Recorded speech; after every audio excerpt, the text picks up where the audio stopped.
मित्रों, मनुष्य हमेशा किसी न किसी झुंड में भागता है। कोई कहता है मैं हिंदू हूँ, कोई कहता है मैं मुसलमान हूँ, कोई कहता है मैं भाजपा का हूँ और कोई कहता है मैं सपा का हूँ। लेकिन जो सिर्फ ये कह दे कि मैं बस इंसान हूँ, उस पर सब टूट पड़ते हैं।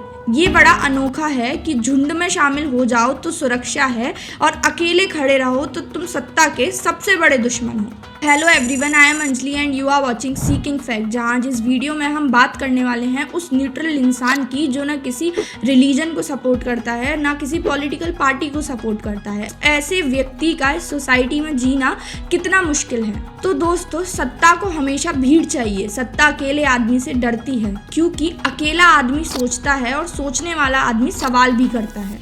भीड़ कभी भी सवाल नहीं करती है, भीड़ सिर्फ नारे लगाती है। और नेता ये जानते हैं कि जिस दिन जनता ने नारा छोड़कर सवाल पूछना शुरू कर दिया, उसी दिन मेरी कुर्सी डगमगा जाएगी। राजनीति में धर्म एक जाल है।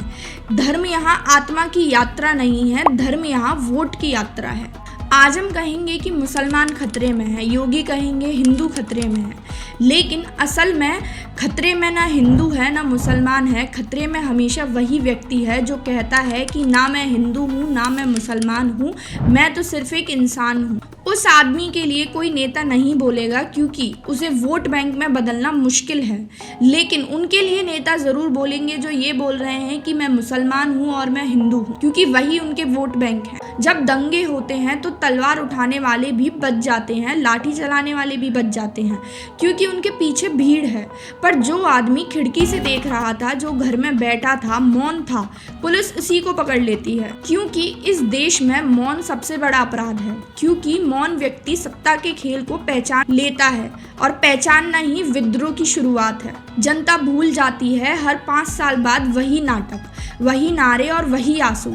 जनता भूल जाती है कि कल जिस नेता ने उसे लाठियां दी थी, आज वही नेता उसके गले में माला डाल रहा है। जनता भूल जाती है कि कल जिस सरकार ने उसे जमीन छीनी थी, आज वही सरकार उसे विकास के सपने दिखा रही है।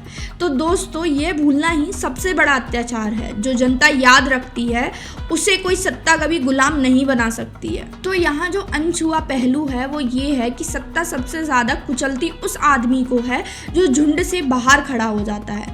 इस मुल्क में झुंड का हिस्सा बनो तो तुम नायक हो, पर अकेले खड़े हो तो तुम बहुत बड़े अपराधी हो।